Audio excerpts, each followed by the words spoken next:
c'est l'exemple même de chapelle qui est en train de se détruire et qu'il faudrait restaurer, surtout qu'elle présente quand même un intérêt architectural évident. Sauvegarder et restaurer les tombes de nos défunts serait la moindre des choses, et bien pourtant il y a encore du travail à faire.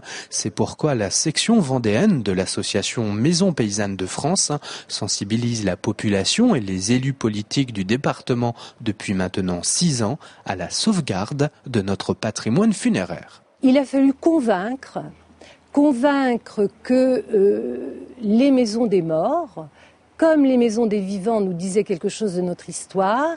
Et ça n'a pas été facile dans une période où la réorganisation des cimetières entraînait les élus, souvent de bonne foi, pour faire de la place, à évacuer les tombes anciennes. Les tombeaux et les chapelles de nos cimetières, c'est un vrai patrimoine.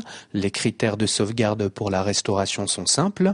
Cela va du nettoyage d'une tombe, pour lui redonner son éclat, jusqu'à remonter pierre par pierre une chapelle. Vous voyez derrière, vous avez un exemple parfait d'une chapelle qui est en cours de restauration, à l'initiative d'un particulier du reste. Et sur ma gauche, voilà, des tombes sarcophages qui, elles, mériteraient de recevoir un sérieux coup de rénovation. Vous voyez, la pierre, qui est une pierre calcaire typique de la plaine de Luçon, commence à complètement se déliter. Le cimetière communal de Luçon est le plus important de l'ouest de la France pour son nombre de chapelles.